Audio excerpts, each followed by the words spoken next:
On the night of our 8th anniversary, Marcus and his secretary had an affair. Afterward, his eyes were bloodshot as he explained to me, "Grace, I was set up. She's already been fired." To prove his innocence, he held a knife to his abdomen and harmed himself. I felt cornered and reluctantly forgave him. 2 years later, the young woman Tiffany sat across from me in a coffee shop, throwing intimate photos, one after another, onto the table. "He told you he was away on a business trip for Thanksgiving, didn't he? Actually, he was with me and Leo celebrating the holiday. And on your birthday, didn't he claim there was a company crisis keeping him from returning? That night, after a candlelit dinner, we even went to a romantic suite. Oh, and on your 10th anniversary, he went with me to the hot springs. We used up 2 whole boxes of condoms. Do you really think he still loves you? Wake up. He's obsessed with my body, and our Leo is almost a year old." I nearly clawed my fingers raw. So, he hadn't just betrayed me, he'd allowed her to have his child. I couldn't listen to anything else she said. I told him I wanted a divorce. Marcus, his eyes bloodshot, said, "Grace, we're not getting divorced. Only death will part us. As long as we don't divorce, I can bring Tiffany's son back for you to raise. You're child-free anyway, wouldn't it be nice to be a mother without the pain?" I sneered. Not only had he cheated on me, but he wanted me to raise his child for him? I turned and called my mercenary brother abroad. "Alex, help me get a fake identity. I need to fake my death to escape. Once unfaithful, forever useless. I want to disappear from his world completely." Please subscribe to our channel, and let us know in the comments where you're listening from. On the other end of the line, my brother fell silent for 3 seconds before replying, "Don't worry. Leave it to me. Marcus, that jerk, for messing with my sister, I'll show him what death tastes like." My brother, a mercenary by trade, has no borders. Even if he killed someone, no country could touch him. Realizing what he intended, I paused, then quickly stopped him. "Alex, he's not worth dirtying your hands over. Just arrange a fake identity for me. In 7 days at most, once I've settled everything here, I'll come find you abroad." After I hung up, I heard cautious footsteps behind me. I turned to meet Marcus's hesitant gaze. "Grace, what have you decided?" I stared at him coldly. "Decided about what?" Marcus looked startled, then explained earnestly. "Have you forgotten? Yesterday I suggested we bring Tiffany's son here for both of us to raise. Leo is barely a year old, he won't know any different. If you raise him for the next 2 years, he'll think you're his biological mother." Hearing his earnest calculations, I scoffed aloud. His calculations were practically slapping me in the face. Not only had he cheated on me, but he also wanted to bring their illegitimate child home to disgust me, and even make me raise him. What made him think I would agree? Absolutely not. I coldly uttered those 2 words, watching Marcus's face drain of color inch by inch. "Grace," his eyes red, he grabbed my arm. "I know this is unfair to you, but it was all an accident. I never meant to betray you. After all, Leo is innocent, and I have to take responsibility for him." I looked at Marcus's seemingly earnest eyes. Memories from 2 years ago flooded my mind. That day, our 8th anniversary, I waited for him at our agreed-upon restaurant until closing time. It wasn't until 3 in the morning that I received a video from an anonymous account. I clicked on it. It showed a drunken Marcus passionately kissing a woman. I knew the woman, Tiffany, Marcus's newly hired secretary. Before I could even process the fact of his infidelity, Marcus immediately called me, his voice full of panic. "Grace, I think I've done something unforgivable to you, but I didn't mean to." I blacked out. I don't know how it happened. When I woke up, I saw Tiffany lying naked in my arms. He was filled with regret and immense pain. "Grace, believe me, I was set up." Although he seemed candid then, I had already seen that video from the anonymous account, and my mind was made up. I felt utterly devastated and asked for a divorce. But then, Marcus clutched a knife and unbuckled his belt right in front of me. His eyes red, he said, "Grace, I never intended to betray you. If you don't believe me, I'll prove my innocence right now." He acted as if he welcomed death, holding the knife to his abdomen and cutting himself. The sharp tip broke the skin. I gasped in horror and rushed to stop him. "I forgive you, I believe you." That day, we held each other, weeping heartbrokenly. Marcus swore to me that he had fired Tiffany and handled everything. There would be no further repercussions. But only 2 years later, they had taken a pile of intimate photos and had a child. If he tried to call it an accident again, even an idiot wouldn't believe him. I gave a self-deprecating laugh and coldly pushed Marcus out of my way. "I won't stop you from taking responsibility for that child. That's your freedom and your right. So, let's get a divorce." Perhaps I was too calm, as Marcus stood stunned for a long time, thinking I was joking.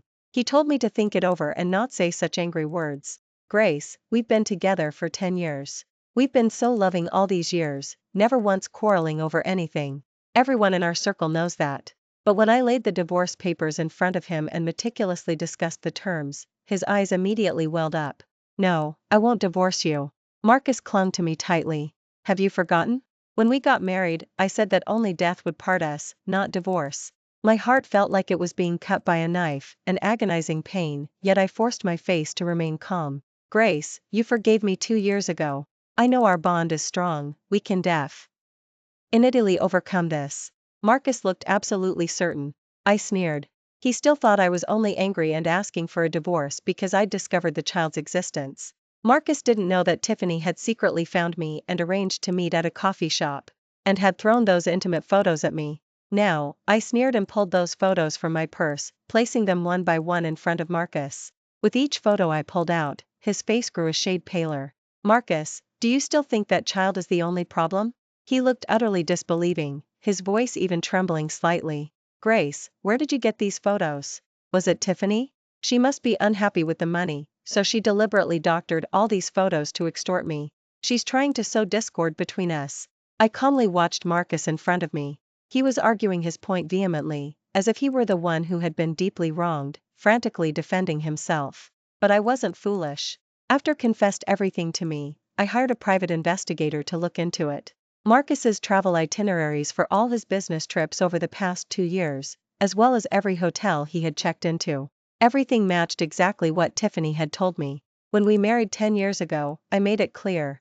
I could tolerate sickness and health, I could tolerate anything, but I would never tolerate deceit. Anything could be discussed with me, but nothing could be kept from me. I might not have cared that they slept together, but I couldn't accept Marcus lying to me about business trips again and again, only to run off and hook up with Tiffany in hotel rooms. I couldn't accept that he claimed to be celibate with me, yet he was obsessed with another woman's body, calling her his little temptress. And I certainly couldn't accept that he had a child with another woman behind my back, even allowing that woman to give birth to him without my knowledge. Enough, Marcus. I was tired of dealing with his hypocrisy and pretense. I investigated. The child's birthday doesn't even match that night. I stared coldly into his eyes, enunciating each word. Even if those photos are doctored, ask yourself, was it really just that one night with Tiffany? Marcus, exposed, turned red then pale. He stood frozen, his mouth open, but no sound came out. I turned and walked away without looking back. Before leaving, I left him with one last sentence. Sign the papers. Once signed, give the divorce papers to my lawyer. I don't want to see you again. For 3 days, Marcus stubbornly refused to sign. He even pretended to be sick to trick me into coming to the Hayes family estate for a family dinner. When I arrived, the entire Hayes family was there. My gaze fell on Tiffany, who was sitting in the corner, silent. She looked a bit flustered, and when she saw me, her voice was laced with a sob.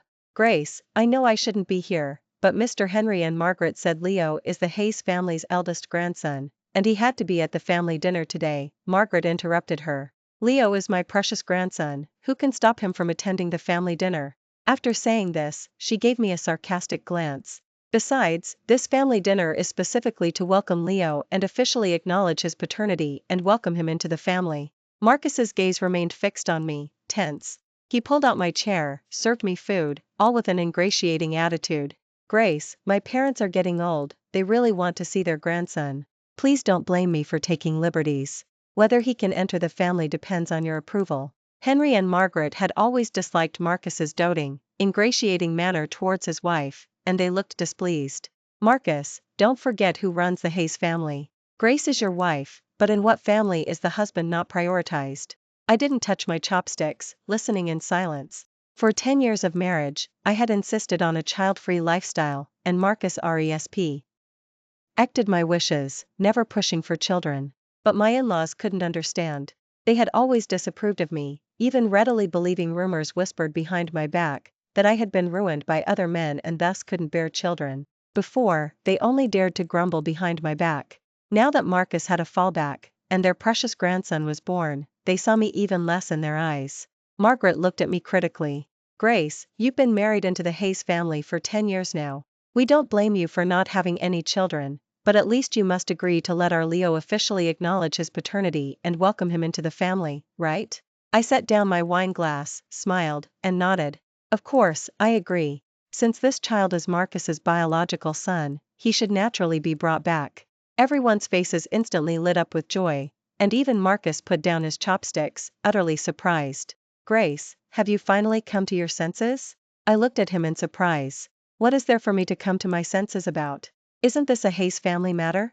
Forget about letting the Hayes family's eldest grandson officially acknowledge his paternity and welcome him into the family. Tiffany deserves to be married into your home, especially since she bore your child and has no proper standing outside of marriage. As for me, I smiled unblinkingly, I'd be happy to step aside for her. The room fell silent. The entire family exchanged glances, and the atmosphere became strange again. Marcus's face instantly went pale. He frantically grabbed me. Grace, don't talk such nonsense. I've told you, we can't get divorced. Even if Tiffany bore my child, I will never marry her. I instinctively looked at Tiffany. She lowered her head, looking wronged, but a flicker of imperceptible resentment flashed in her eyes. Right, he wouldn't divorce me, but he would go to Tiffany's bed again and again behind my back. And make excuses about working overtime again and again. To reunite with Tiffany and Leo, his son. Grace, at a perfectly good family dinner, why are you talking about unlucky things like divorce? Margaret glared at me, clearly displeased. According to the Hayes family rules, you didn't even need to be informed today, but my son respected you. Leo came at just the right time. You won't have to suffer 9 months of pregnancy and the pain of childbirth, so as Mrs. Hayes, you should naturally take responsibility for him. Henry chimed in. Exactly. If you don't raise him, our precious grandson will become an illegitimate child. What kind of image would that project for the Hayes family, having our bloodline out in the cold? People would laugh at us. The dinner was a pretense, with everyone harboring ulterior motives, tasting like ash. I glanced at the calendar. In 3 days, everything would be over, regardless of whether Marcus agreed to the divorce or not. After dinner, Tiffany walked into my room, holding Leo. Grace, please don't argue with Marcus. You're the one he loves.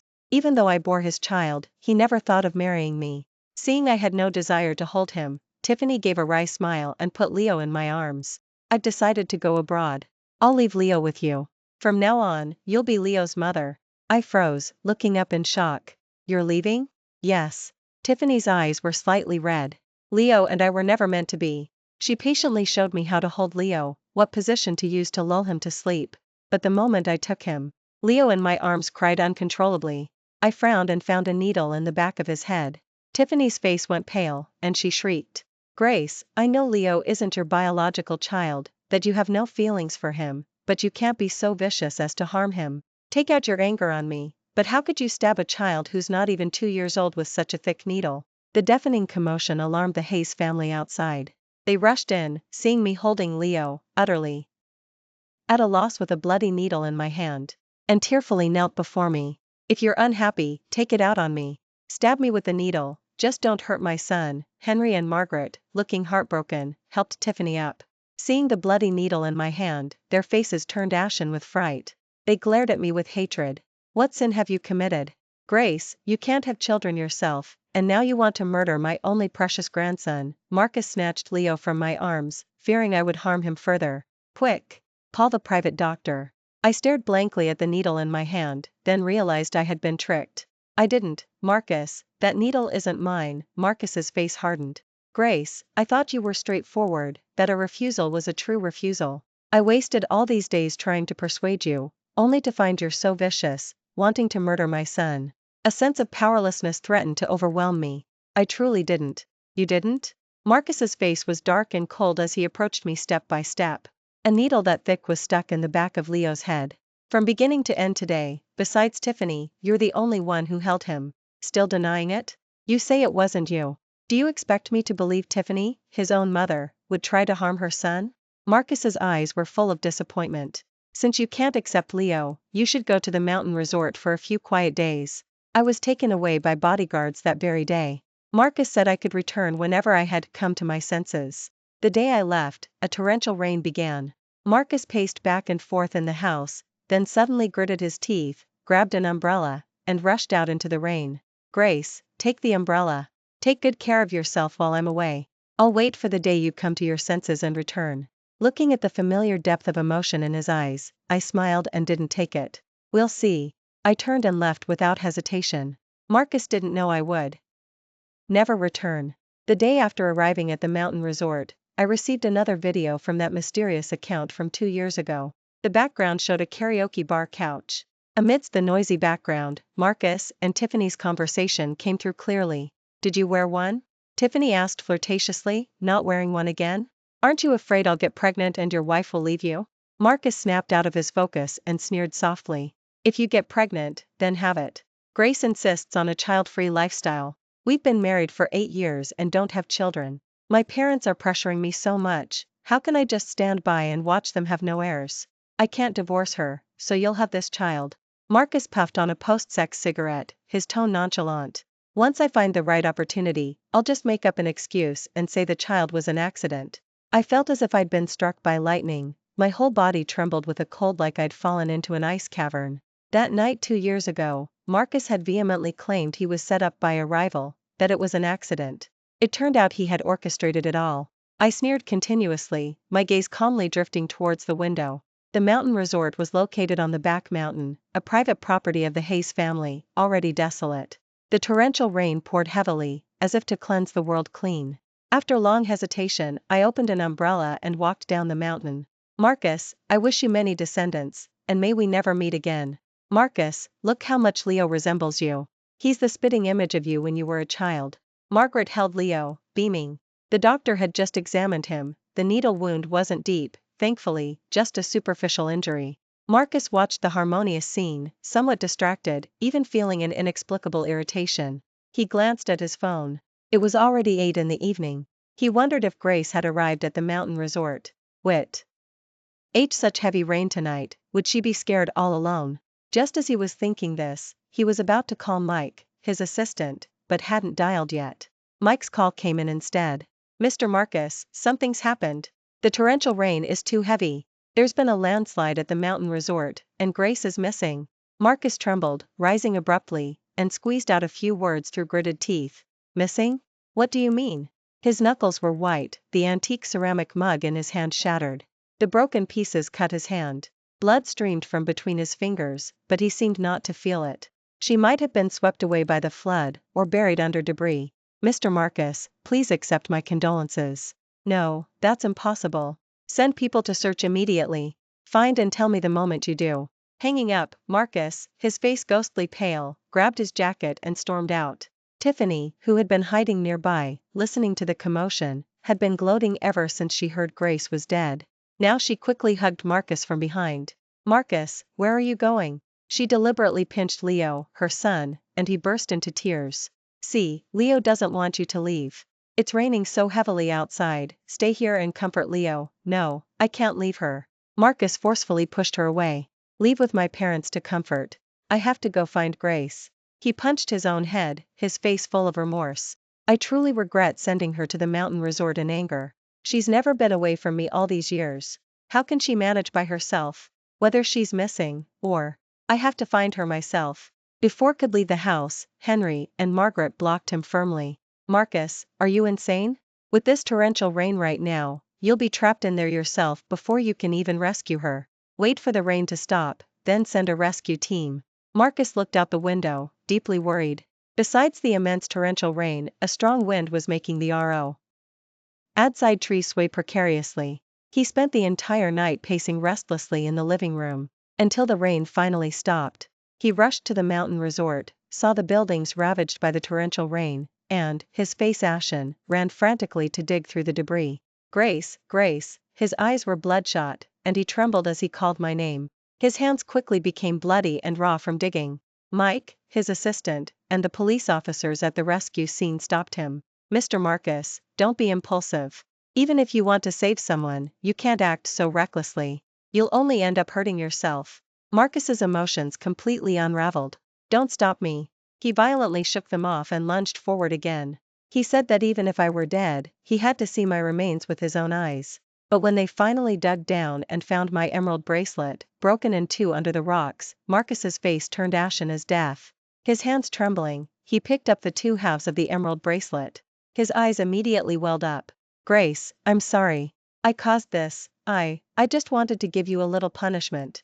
I never meant to kill you, Grace, don't leave me. Marcus collapsed on the spot, even threatening to jump into the river to commit suicide and join me. The rescue team members swiftly pulled him out, but Marcus fainted on the spot. When he woke up, the police came to him with my death certificate. Mr. Marcus, please accept our condolences. After searching, the rescue team has confirmed that your wife, Grace, is deceased. No, she's not dead. How could she be dead? Marcus went mad on the spot. She promised me that even if she died, she would die after me. Marcus lay in his hospital bed, still on an 4 drip. He ripped out the needle and struggled to get out and find me, not even bothering to put on his shoes. Tiffany, her eyes red from crying, resolutely embraced him. Marcus, accept reality. Grace is dead. Margaret, seeing him acting like a mad dog, making a scene about finding me, slapped him across the face in a fit of rage. Marcus, can't you act like a man? Parting in life and death is perfectly normal. Grace is dead, it was her short fate. Since it's happened, you can't change it, so you must accept it. Her words struck him like a thunderbolt. Marcus crouched down in despair, burying his head in his hands and sobbing. I didn't want this. I didn't want Grace to die, I'm sorry, only stood nearby, a flicker of imperceptible triumph playing on her lips. I woke up in a hospital abroad. The moment I opened my eyes, I saw an exceptionally handsome man sitting beside me, smiling as he stared intently at me. You're awake. You've been asleep for 3 whole days. He helped me lean against the pillow and handed me a glass of water. Your lips are chapped. Have some water. I paused, then after a moment, remembered what had happened in the past few days. In truth, I hadn't died in that landslide at all. It was the fake death plan my brother Alex had specially arranged for me. When he heard Marcus had sent me to the mountain resort, and then saw the weather forecast for a torrential rain, Alex decided to use the opportunity. He used the landslide as an unexpected event to successfully complete my fake death. To make me disappear from Marcus's world forever. So he could never find me again. That day, I intentionally walked down the mountain to convince them that I had really been caught in the landslide. During that landslide, I was almost swept away by the flood. Luckily, Alex had arranged for his good friend, Ethan, also a former mercenary, to pick me up. That is, the exceptionally charismatic man in front of me. Ethan pulled me to safety just in time, took me to a hotel, and after the rain stopped, we boarded a helicopter and flew all the way to Switzerland. After I fainted that day, I developed a high fever that didn't break for 3 whole days. It nearly killed me. Alex joked, you're about to be Reb. Orn. This severe illness is meant to kill your old self and help you say a final goodbye to the past. But I didn't want to take any medicine. Alex knew I was drawn to good looks, so he sent his handsome friend to feed me the medicine. Why are you looking at me like that? He noticed my gaze and smiled at me. I paused. Why has Alex never told me he has such a handsome friend like you? Ethan's smile widened. Your brother never told me your mouth was so sweet. He always said you were quite sharp-tongued. I scoffed. Well, that depends on who I'm talking to. For, I definitely have to be a bit sharp-tongued. But for a handsome man like you, of course I'll be gentle and appreciative. Ethan laughed, amused. I never expected you to be even more interesting than before. I froze. You've seen me before? Ethan gave a half-smile and flicked my forehead. Little ungrateful one, you really did forget me. Ethan suddenly rolled up his sleeve and showed me the charm bracelet on his wrist. I chuckled. You're a grown man, wearing something so childish. It looked like an amethyst charm bracelet, clearly the kind of jewelry a teenage girl would wear. Ethan stared at me earnestly. Think about it again. Doesn't it look familiar? As I looked at it, my smile suddenly faded. Suddenly, an old memory sprang from the depths of my mind. When I was 15, Alex brought a mercenary friend home. I thought the man was very handsome, but Alex wouldn't let me date. So I secretly snuck into his room and forcefully put the charm bracelet on his wrist. I even told him it was a token of our engagement, that I was claiming him first and he would marry me someday. It was just a joke, really. I thought he had long forgotten about it. I never expected that after more than a decade, he still kept that childish charm bracelet. I looked up at him in shock. You're not joking, are you? You haven't married all these years? That's right. He's been waiting for you to get a divorce all these years. RS. Just then, Alex walked over, leaned against the doorway, and looked at us with a suggestive smile. Given his undying devotion, why don't you consider my friend? Oh no. This time, my teasing had become real. But thankfully, I was free again. Thanks to Alex, I had obtained a new identity in Switzerland. ready to start a new life abroad. Ethan was extremely attentive to me, often bringing me my favorite fruits and snacks, and calling me his big greedy girl. I told him I wanted to transfer him money, but Ethan flat out refused. I sighed in exasperation. Can't you tell when a girl is making an excuse to get your contact information? Ethan laughed uncontrollably, yet kept staring at me with a smile. Actually, you already have my contact information. I didn't understand. When did I add you? Which one is you? Then I saw him type a few words on his phone screen. Moments later, I received a text message from that mysterious account. I froze on the spot. So, the one who had been helping me all along was Ethan.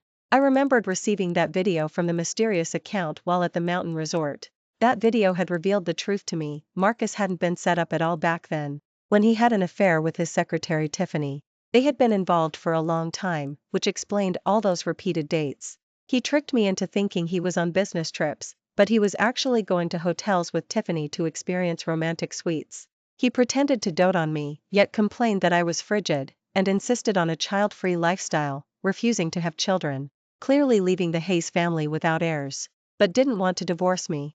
So, from that night 2 years ago when he frantically called me claiming he was set up, to today, when Tiffany deliberately sought me out to reveal everything, faking a discovery, it had all been meticulously planned by them. They thought that if their act was convincing enough, they could subtly change my mindset, and I would accept him bringing his illegitimate child home. But he never imagined, did he? In the end, he overplayed his hand.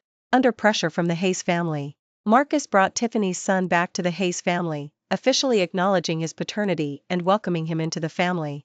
But ever since he learned of my death, he hadn't spared his son a single glance. He absolutely refused to accept my death, clinging to my coffin in the memorial service as if he wouldn't let go. That day, he sent a rescue team to search for 7 whole days.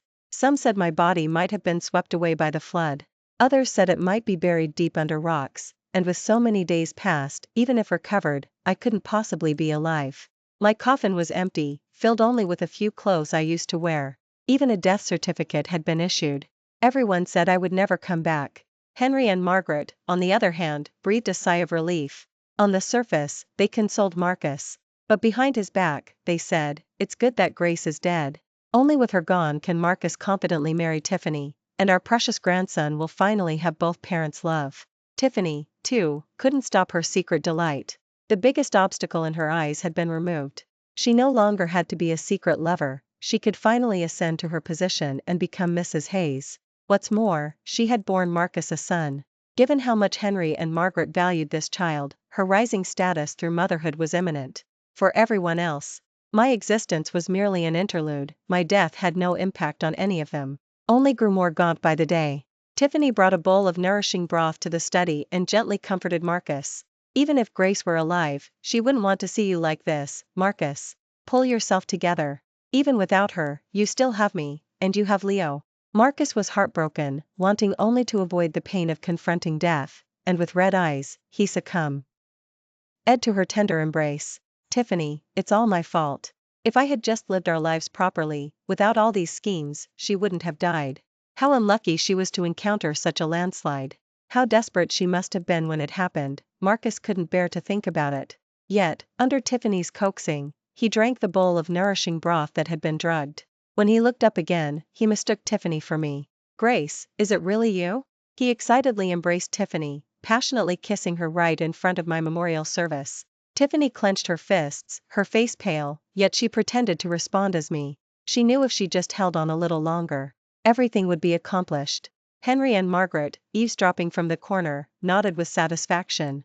I told you the medicine would work. Marcus will be sad for a few days, but soon he'll forget that dead Grace. As long as he obediently marries Tiffany, our Hayes family will be complete again.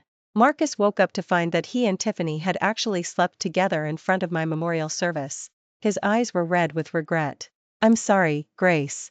I didn't mean to make you angry. I don't know how I fell asleep yesterday. I just remember seeing you. Tiffany deliberately provoked him. Marcus, will you marry me? Let me take care of you in Grace's place. I'll be by your side and Leo's side from now on. Marcus's face instantly hardened, and he frowned.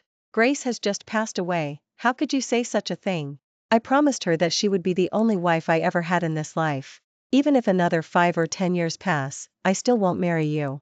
Marcus coldly stated this and turned to leave.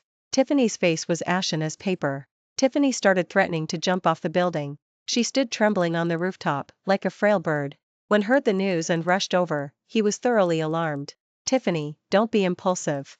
Get down from there. No. Tiffany cried and laughed. At him. Marcus, I gave you my youth.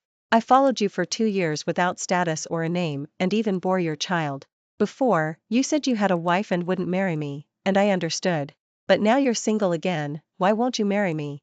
Tiffany demanded. If you don't agree, I'll jump from here today, she threatened. I knew Marcus had never been afraid of threats, he particularly despised being coerced. Yet, at that moment, as he stared at a desperate Tiffany, his face pale, it was as if he saw Grace, who had died in the landslide. I imagined he wondered if she, too, had felt such despair and helplessness. Marcus closed his eyes. After a long silence, he finally relented and agreed. Fine, I'll marry you, he said. The wedding preparations began in full swing. Tiffany was absolutely thrilled at the thought of soon marrying into a wealthy family and becoming a socialite. She had been planning this for years, and she wouldn't allow anyone or anything to ruin her wedding, but she never could have imagined. On the wedding day itself, an accident still occurred. Marcus had just changed into his groom's tuxedo, ready to get into the car for the wedding venue, when he unexpectedly received a text message from an unknown number. Grace isn't dead. If you want to know where she is, come to Warehouse 5 on the outskirts. Marcus froze, his entire body rigid. Before the best man could react, Marcus turned and ran, flagging down a taxi by the roadside. Take me to Warehouse 5. All the way there, Marcus was breaking out in a cold sweat from anxiety. He had never imagined Grace might still be alive. He asked himself countless times, if Grace was alive, what would he do? He told himself that no matter the cost, he would atone, make amends, and bring Grace home safely. He trembled as he sent a message to the anonymous sender. I'll be there in 5 minutes. Where is Grace? Who are you? I warn you, don't you dare touch her. The reply came, you'll find out when. Why? Oh, you get here. Marcus got out of the taxi and eagerly rushed into the warehouse. He wanted to see me as soon as possible, but he was completely unprepared. The moment he rushed in, he was ambushed by a group of mercenaries who threw a burlap sack over his head and beat him severely. My brother Alex walked out, looking utterly nonchalant. What an idiot, he scoffed. He glanced at me. Sister, I truly don't understand your taste. How could you have fallen for a man like this back then? I was a bit speechless. I didn't feel like dealing with him. Marcus had no idea that my brother Alex was always one to hold a grudge and seek revenge. He hadn't asked me about my experiences back home, but he had quietly sent people to find out for himself. What's more, his good friend Ethan knew all about Marcus's affair with Tiffany. As soon as Alex planned it out, he decided to disrupt Marcus's wedding. He deliberately used my whereabouts as bait to lure Marcus there, only to have him severely beaten. When they had beaten him enough, and I saw several puddles of blood on the floor, I frowned and spoke up. Alex, that's enough. Don't kill him. Hearing my voice, the person inside the burlap sack froze instantly. He reacted for 2 seconds, then suddenly pushed everyone aside. His face was covered in blood, yet he stared at me with immense surprise and joy. Grace, you're really not dead? That's wonderful. He was battered and bruised, several of his leg bones broken. He limped painfully closer, trying to touch me, but my brother kicked him away. Don't you dare touch my sister with your filthy hands. Alex sneered. Marcus, when you begged me to let my sister marry you, you swore that if you ever betrayed her, you'd be struck by lightning. Open your eyes and look at what you've done these past 2 years. Alex forcefully flung the intimate photos at him. One after another, they fluttered down like snowflakes. Marcus's face and body were covered in wounds, and blood streamed down instantly. I couldn't make out his expression, but I could feel his profound remorse. Even his shoulders were trembling. Grace, do you know everything? He pleaded. I'm sorry. I admit I made mistakes before. I shouldn't have betrayed you, shouldn't have orchestrated all of this. Just kill me, if only you can forgive me. He stumbled, trying to grab my legs, but I coldly stepped back, avoiding his touch. It's too late, I said. You not only betrayed me, you trampled on my love, you did so many disgusting things, and you still expect me to forgive you? Marcus, I wish I had never known you. That day, it was said that the Hayes family frantically searched everywhere for Marcus. Rumors at the wedding claimed Marcus didn't want to marry Tiffany and had run away. Tiffany was furious and smashed the wedding venue to pieces. But no one knew. My brother had Marcus tied to the mountain peak. It just so happened to be a stormy night, and a lightning rod was placed above Marcus's head. If you get struck by lightning and die, Alex had told him, then that's your fate. If you're lucky enough to survive, then all past grievances between you and my sister will be wiped clean. She never wants to see you again. Don't even think about coming to find her. I stood at the foot of the mountain for a long time, until the torrential rain began to fall. Ethan came to find me, holding an umbrella. You little silly, it's raining so hard, why aren't you heading home? Are you craving hot pot again? He asked playfully. He followed my gaze to Marcus, but his expression was utterly indifferent. I smiled, looking up at him. Will you come with me for hot pot then? Yes, he replied. Rainy weather and hot pot are a perfect match. With that, he gently took my hand, our fingers entwined. After all of this was handled, I went to Switzerland with my brother and Ethan. I heard that Marcus was indeed struck by lightning that night. He didn't die, but he was left paralyzed. When the Hayes family found him, he was almost in a vegetative state, unconscious. From then on, the Hayes family's luck took a turn for the worse. The company's stock price kept falling, and their beloved grandson Leo was diagnosed as a child with severe developmental delays. Marcus, meanwhile, lay half dead in his hospital bed all day.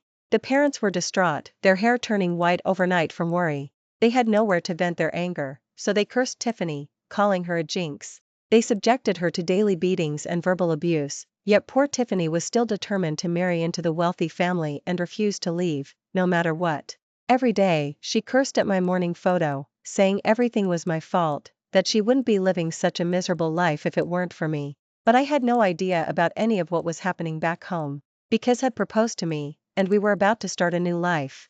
Thank you for watching today's story. If you enjoyed this video, please give it a thumbs up and share it with your friends. We look forward to hearing your thoughts in the comments section. Don't forget to subscribe to our channel for more exciting stories. See you next time.